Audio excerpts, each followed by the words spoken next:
everybody, and welcome back to Any Day Anime. I am one of your lovely hosts, Corie, and with me I have, as always, one of my favorite people in the entire world, Johnny.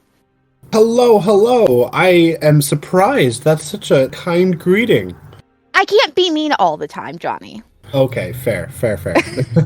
So I am going to go ahead and give a bit of a trigger warning for our first two stories. We'll be discussing the Damon Mills situation, along with some things going on with the Russian-Ukraine conflict. So if that's not something you want to hear, please go ahead and just jump to our last two stories, which will be a little bit more lighthearted and fun.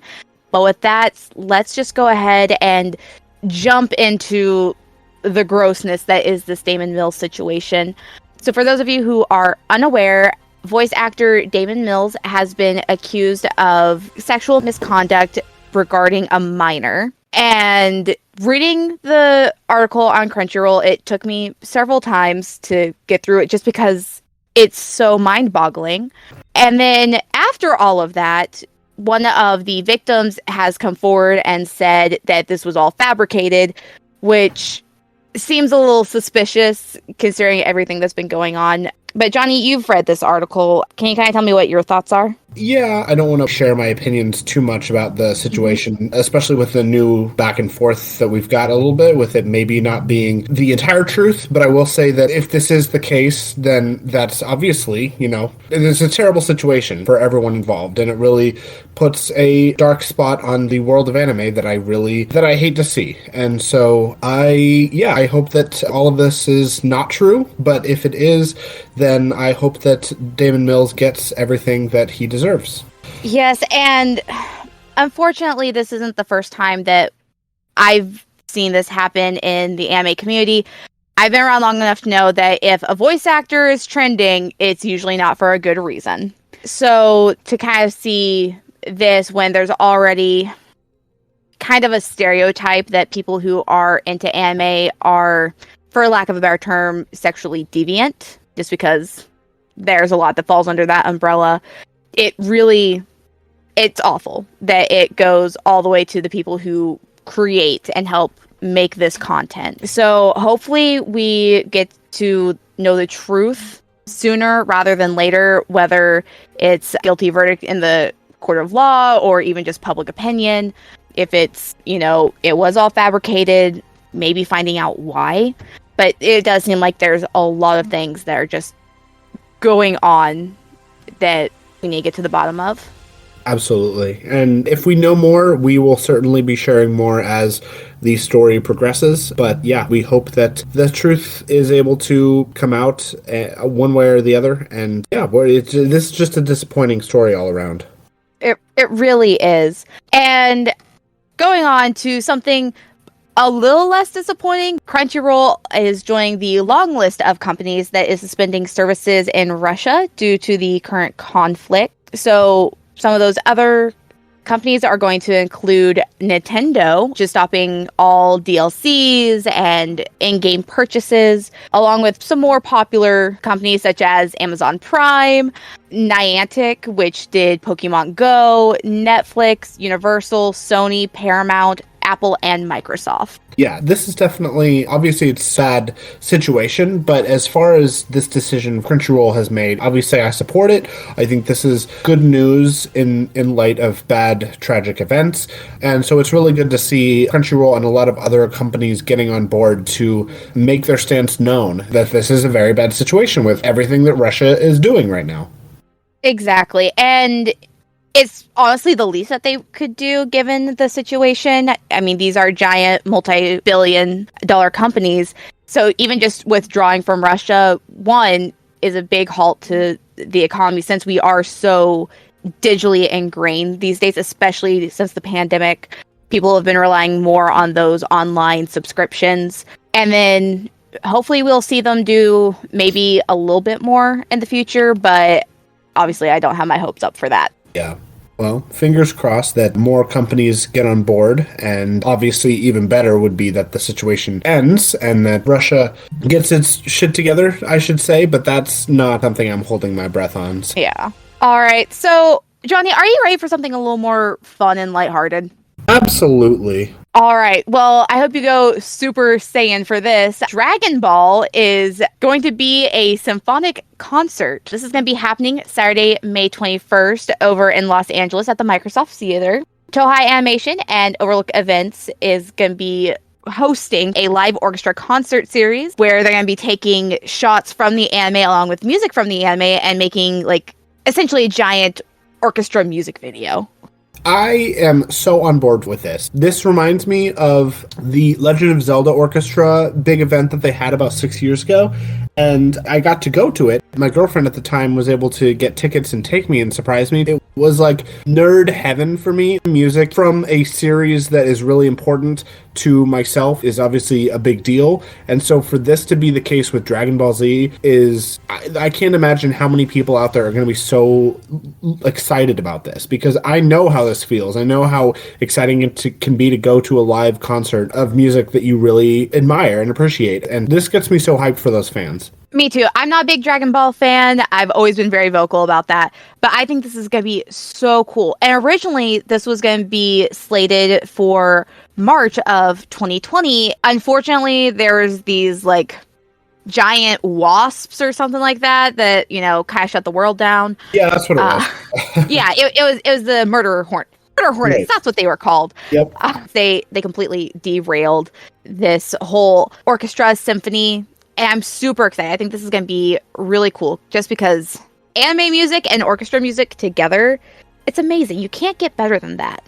Oh, absolutely. This is something that I can only imagine is going to make so many fans happy, and it's a different kind of nerdiness that nerds can appreciate. And it's like mixing the typical anime, or in my case, video game nerds with the music nerds. It's like, it's a perfect combination.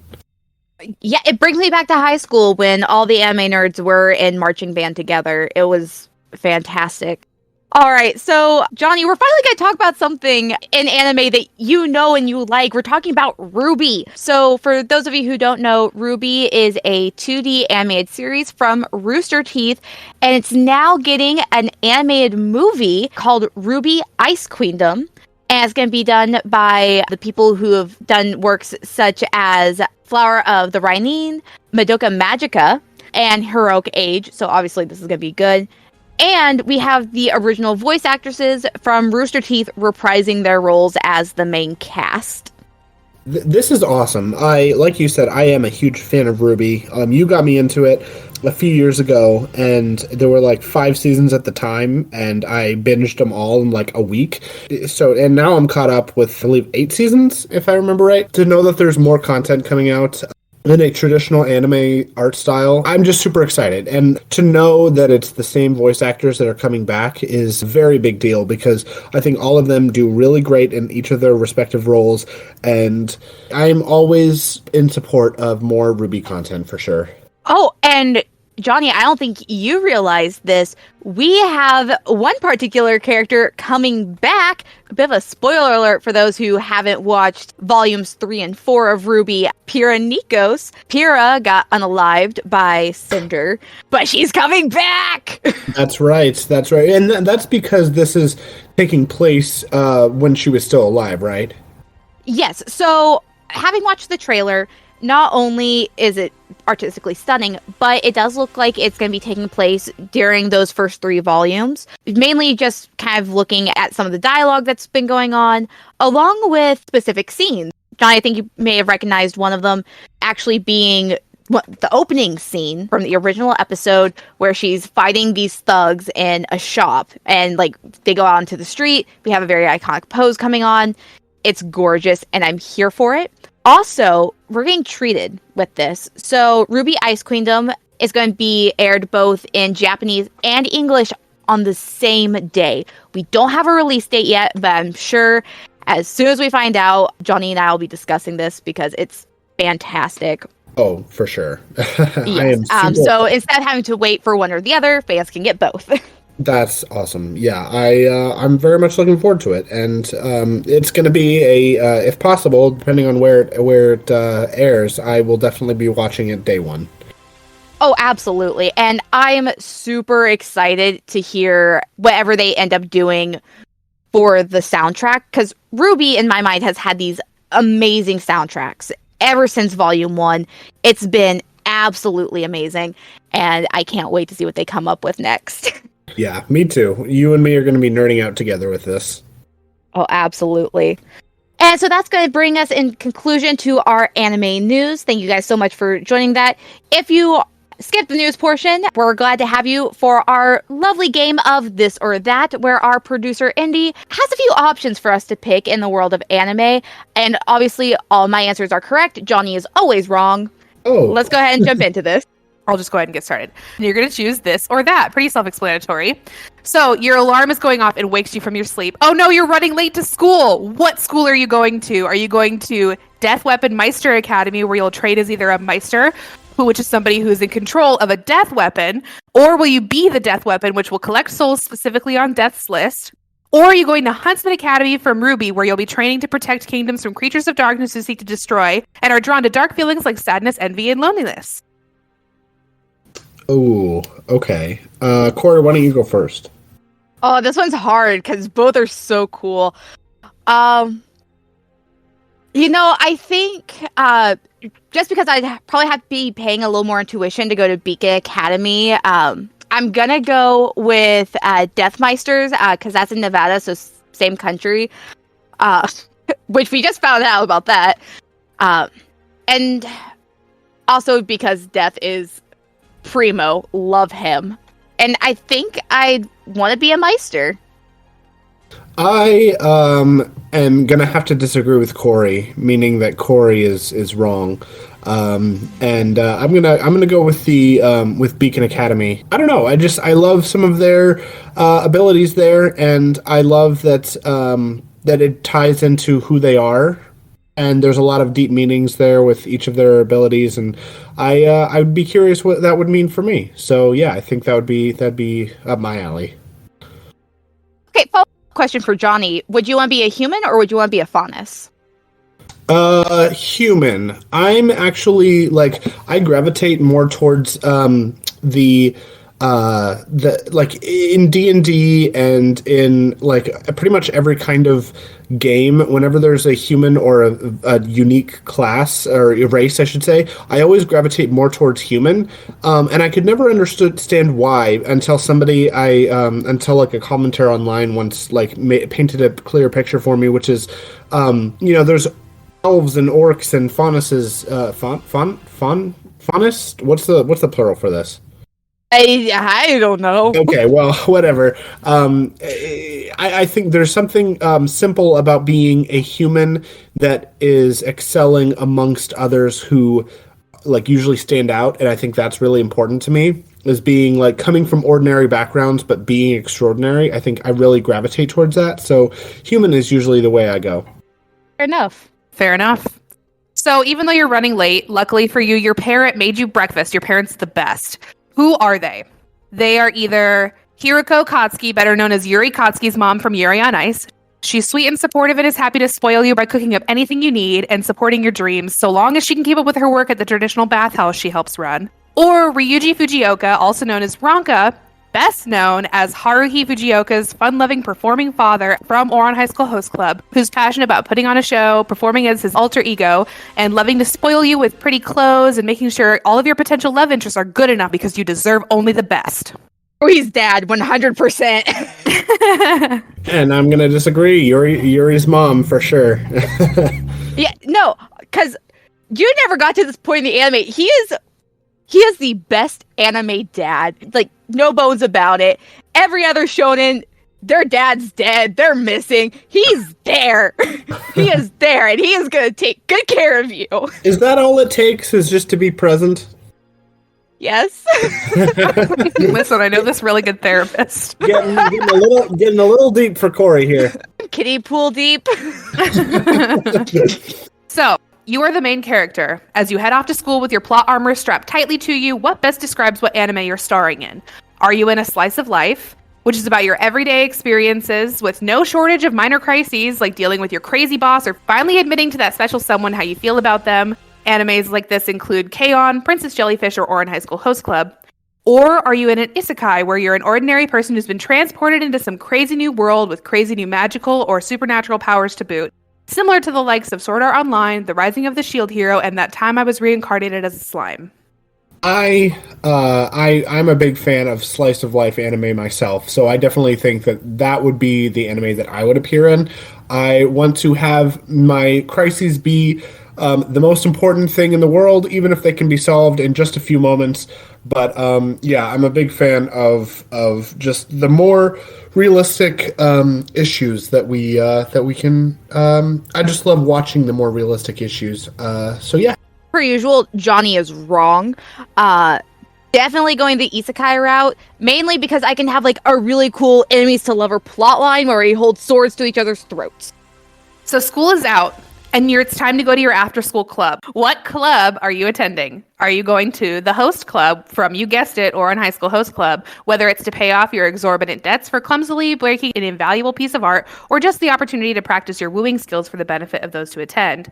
Or are you headed to cheer practice from Cheer Boys, where you'll work together with mostly amateur college students from all walks of life to form a cheer team with the help of an especially talented member and a well-renowned coach to cheer and most of all have fun? Can somebody? I'm not sure if you just did, but can somebody explain to me what exactly the purpose of the host club is? For pretty boys to make you feel better. Like yes, for money. Okay, so just pretty boys being pretty boys. That's basically all it is. That's like the whole premise of the club. Rich pretty boys. Okay, so then I honestly, I'm not too attached to either, but I guess I would say that cheer would probably be more my style, just because while I don't know how to cheer, I feel like none of the guys do in that anime, and so it'd be kind of like fun to work on figuring that out together.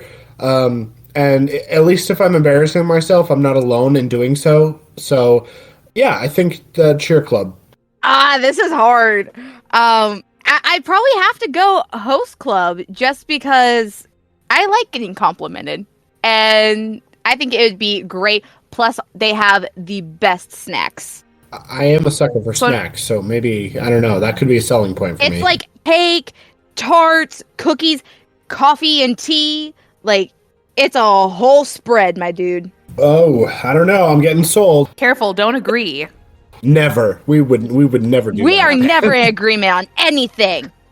Absolutely not. So listen, I have some bad news for you guys. You've been reduced to a side character. Are you the childhood best friend to the main character who is along with them for the ride? You might not be the most helpful or the most useful or the most powerful, but you're always there to pick them back up when they're down and encourage them to keep going.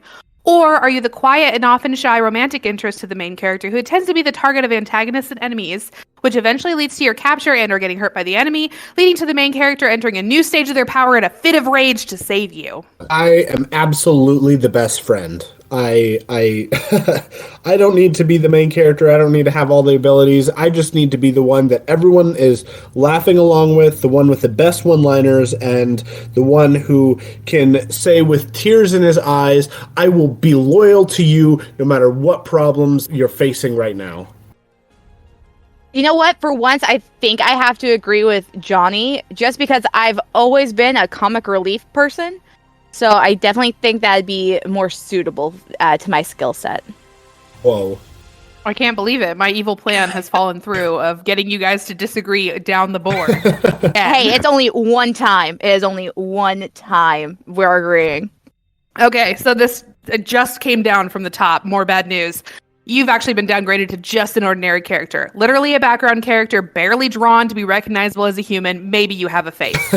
You receive all the benefits and consequences from living in the world that you're in. Are you an average person living in a Pokemon world, but not a Pokemon trainer? Or are you an average person living in the Yu-Gi-Oh world? Oh, absolutely the Pokemon world.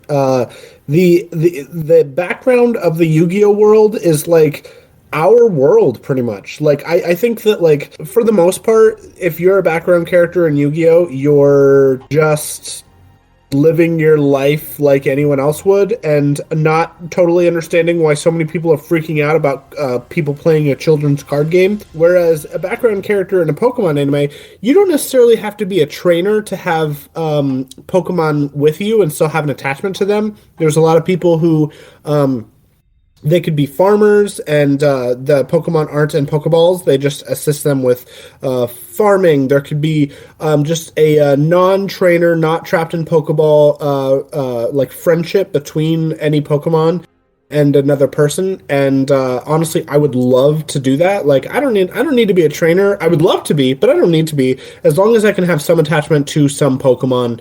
Because I think everybody deserves to have a best pal Pokemon. While I would love to have a Vulpix, I am not about to go potty training a literal Firefox. So I'm definitely going to be staying in the Yu-Gi-Oh world, because Johnny's right. It's basically our world. People are playing, a card game. It's another, like, oh no, like, the children, they're doing D&D. It's evil. It's that kind of vibe, right? So I'd be still living my best life doing nothing but watching anime and reality TV. I think it's hilarious, the idea of Corie watching anime and like from her apartment, and you just see bright lights coming from the window of her apartment, and there's explosions and bright lights, and she gets up and goes out to her window and yells, "Shut up down there!" And it's Kaiba and Yugi having a big battle, and then I have work in the morning. Quiet down. I love that. You're making my insurance go up. So, listen, it's not anything against you. We're writing you out. It's not working. How are you going out? Are you going out with a bang, sacrificing yourself, save the main character, helping to take down the big bad, unfortunately not making it, maybe realizing your own mistakes and atoning to them through sacrifice, some kind of dramatic exit? Or are you quietly just disappearing from all things, never to be mentioned again, and spawning major conspiracy theories in the fandom across the internet about what's happened to you? I'm absolutely being a sacrifice. Like, if you're gonna write my ass out, then it better be for a good purpose. But I'd also like to make a reappearance at a later date, a brief reappearance where I come back as a ghost, and I'm just sassing, like, oh yeah, you know what? I died, and you guys moved on from my death pretty quickly. Kinda sucks that, like, I did all that, and I saved the world to help you guys, and you're just smiling now, and there's some other big bad that you're having to face, and it's almost as if my death, while important, kinda got moved on pretty quickly. So, you guys should feel bad. See, I would go the route of just like slowly disappearing it to become this enigma and just causing pure chaos in the fandom and causing ship wars, fan theories. Twitter will be ablaze in my glory. Listen, I'll talk to the network and see what I can do, Johnny, but my hands are kind of tied. You know how it is. All right. That's all I have for you guys. Awesome. That was really fun. Yes, I'm glad to know in all the ways that one of my best friends is wrong. No. That's all I have to say. Just kidding. Love you, Johnny. Much heart. Love you, heart. So, moving on to one of my favorite parts of the show, we're going to be doing a little review of the last recommendation I had Johnny watch, which for this episode is going to be After School Dice Club. Now, this is a little slice of life anime about 3 girls, one way or another, end up meeting at a board game cafe type place, and they develop a friendship through playing board games. So, Johnny, tell me a little bit about what you thought. Oh my gosh, I was all about this. Like, when I first perked up from this was when they first got to the board game, and I saw some board games that I actually recognized in the real world. I saw Splendor was one of them, and Splendor is one of my favorite board games of all time. And so it got me really hyped that it seemed like they were going to be eventually playing games that actually exist. And so I'm all about that. And yeah, I'm a huge board game guy. And so to just have an anime that's based around that and based around one of my favorite hobbies is really cool. And it's really interesting that they can make it. It's weird because, it seems like it would be really hard to make an anime and have story written around the like concepts of a board game, but that's literally what Yu-Gi-Oh is, yet it's the same card game over and over for that one. So like this should be even easier to do, and I'm surprised that it hasn't happened more often because it's such an amazing concept, and I'm addicted to watching the original Yu-Gi-Oh. So for this, it's just like mwah, chef's kiss. I'm so glad you like it. I remember finding this. This was about a month ago when I first discovered this show. And it was because I couldn't sleep at night. So at like 4:30 in the morning, I was texting you, be like, I found your anime. I found this show that you're going to love. And you're like, cool, go to sleep. Mm-hmm. But I'm so glad you like it. So on a scale of 1 to 5 board game pieces, what would you rate this? I'm definitely going to give this a 4.5 out of 5 board game pieces. I think that it's right up my alley. I love the different characters. I love that even though the main character is kind of like, oh, I'm not like other girls type of girl, I'm hooked with the board game concept. It looks like they were playing a game that actually exists. And yeah, I'm excited to see what the other games are going to be in the subsequent episodes. And confirmed that the game that they were playing was real. Marrakesh is a real game. Amazing. And for this, I'm going to be giving it a 4 out of 5 board game pieces because mainly the main girl is such a pick-me. I'm having a hard time seeing past that. But other than that, I'm super excited for it, and I'm so glad that you're enjoying it. Oh yeah, this is yet another one that I'm going to have to watch more of. You've been really hitting them out of the park with Yuri on Ice, Princess Jellyfish, and Cheer Boys, and all of those didn't none of them sounded like anything I would be interested in, and then I watched them and I'm like, wow, this is really good. Well, I think I've hit the nail on the head once again with this next recommendation, and that is Life Lessons with Uromichi Onisan. This one, it's definitely for a bit of a more mature audience, but it's about a former gymnast, now host of a children's TV program. Think like Blue's Clues, The Wiggles, things like that. He is now one of the 3 main hosts of that show, and it's just him trying to find a reason to live. Amazing. That I'm a teacher, so I'm around kids where I have to like hide my thoughts a lot. So I'm really excited to see what this is going to be all about. Yeah, you come for the cynicism and the hey, life isn't going to go the way that you want, and you stay for Brandon McInnes making dick jokes. Fantastic. All right, so that is going to bring us to our conclusion of this episode where Johnny has graciously let me take charge. It will probably never happen again. Thank you all so much for giving me this power, listening to this podcast, and we'll see you next time. Bye. Bye.